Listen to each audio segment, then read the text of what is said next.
Hello friends, this is Lieutenant Dr. Yasin from Abid Anandar Senior College.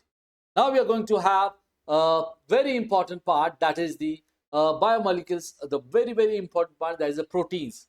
By your mind, if proteins comes, what do you think? You think about the, protein means the muscular form of the, body? No, proteins come in many varieties. It comes include the diversity of the structure, resulting in a wide range of functions.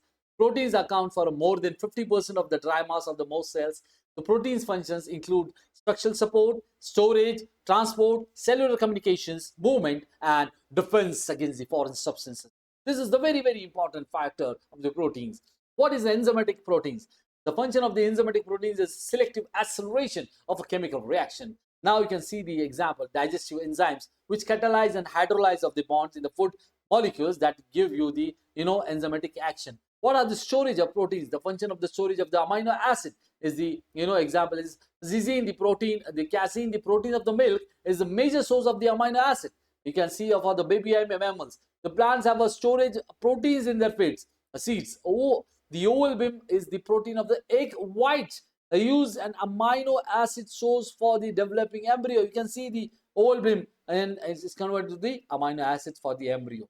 Now you can see the defensive proteins, the function of the protection of the against the diseases. How you can going to be protect against the disease? Its antibodies inactive and help destroy the viruses and bacteria. As you can see, the antibodies and the bacterium into the action. What do you mean by transport of proteins? The transport of substances from the hemoglobin. Let's take an example of hemoglobin. The iron containing protein of a vertebrate bond transport the oxygen from the lungs to the other parts of the body. The other proteins transport molecules across the cell membrane, as is seen in the figure as well. Now you can see the hormonal proteins. This is a very important part of the protein also. This which can coordinate in organisms activity, and which can the contrail and the motor proteins also as well. It can be insulin, the hormone secreted by the pancreas, which causes the other tissue take up the glucose, thus resulting into the blood sugar concentration. Whereas we can see the receptor proteins, it's responses of the cell to the chemical stimuli, which can have the high blood sugar, insulin secreted, normal blood sugar, and so on. The contrail and the motor proteins, as we have seen before, this is the function of the movement is a very important example. Motor proteins are responsible for the undulation of the cilia and flagella, actin and myosin, which can a very important term in the proteins are responsible for the concentration of the muscle. And the last one is what the structural proteins, which can support. Yes, here you can see the hormonal proteins, coordination of an organisms, the responsible of the cell chemical stimuli, which can be movement and which can be support for the function. Keratin is a protein of a hair, horns, and the feathers, and which can other skin appendages, insect and spiders use silk fibers to make their cocoons and the webs respectively. Now you can see the more about enzyme. Enzymes are the type of protein that act as a catalyst to speed up the chemical reaction. As we know, enzymes can also perform their function repeatedly, functioning as workhorse that carry out the process of a life. These are the different about the enzymes.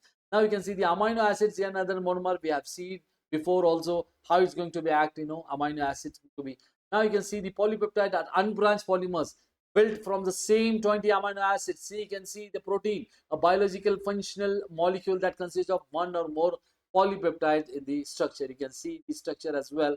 Here we can have the different polar sides of the chains, which is hydrophilic in nature, and here you can see the electric charge side of the chain, which can be in the negatively charged, which is placed in the acidic form, and those who are from the basic positively charged, the acidic basic charge, aspartic acid and glutamic acid. In the basically basic, that is a positively charged ions, we can see the lysine, arginine, and histidine. Now you can see the how are the peptide bonds occur to the amino acids. The amino acids are linked with the peptide bonds. It is also called as polypeptide polymer amino acid.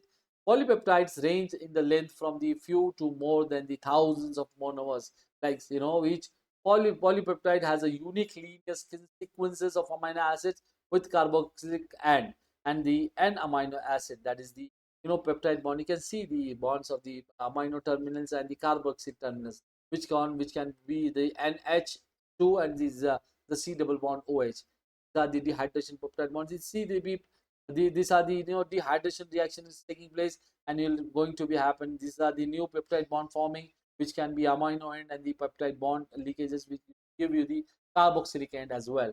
Now you can see the structure and the function of the protein. At first of all, we can stirring the once the stirring of the amino acids interacts with the itself and its environment often aqueous, then we have the functional protein that consists of one or more polypeptides precisely twisted, folded, and the coiled of a unique shape. A protein structure is determined its function.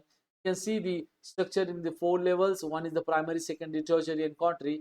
The primary structure sequences amino acids in the protein is like order of a letters in a long word. You can see the primary structure is determined by inherited genetic information, as well as in the secondary you can see the coil and fold structure of the secondary hydrogen bonds between the repeating constituents of the polypeptide backbone. The typically secondary structure or coil called as an alpha helix, which can be folded structure, is called as the beta pillated sheet. You can see the secondary structure. These are the first one is the alpha helix, which can be secondary structure, and the next one is the beta strand that shows the arrow pointing towards the carboxylic end of the the hydrogen bond as well. The tertiary structure is determined by the interaction between the R groups rather than the interaction between the backbone of the constituent. This interaction between the R groups and include the actual the ionic bonds and strong covalent bonds, which can be disulfide bridges, which may be reference the protein structure. The IMF is a London dispersion forces, that the LDF, and you can see the ionic bond molecular. See, you can see the IMF and the may affect to the protein structure. You can see the tertiary structure of the what you call the protein is the hydrogen bond is carrying with the disulfide bridge is also there, and the polypeptide backbone is into the ionic bond, and there is a in yellow you can see the hydrophobic interactions between the van der Waals interaction as well. The quaternary structure, the fourth and the last quaternary structure results when two or more polypeptide chains from macromolecules. Its collagen is a fibrous protein consists of three polypeptides coiled like a rope. That's a collagen. You can see the hemoglobin is a globular protein consisting of the four polypeptide bond. That's a alpha subunit, beta subunit. There's a two alpha and two beta chains are there. In the four levels of protein structure, revise the primary, secondary, and third, tertiary, and the quaternary structure. You can see the beta alpha helix and the beta plated sheet as well. And it is sickle cell and diseases.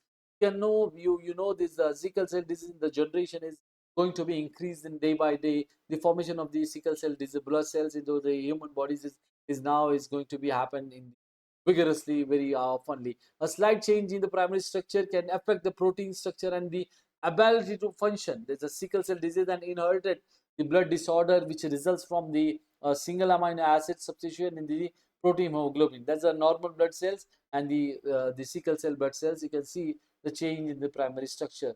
You can see the sickle blood cells inherited blood disorder which results single amino acid substitution to the protein hemoglobin. What it determines the protein structure? In addition to the primary structure, the physical chemical conditions can affect structure.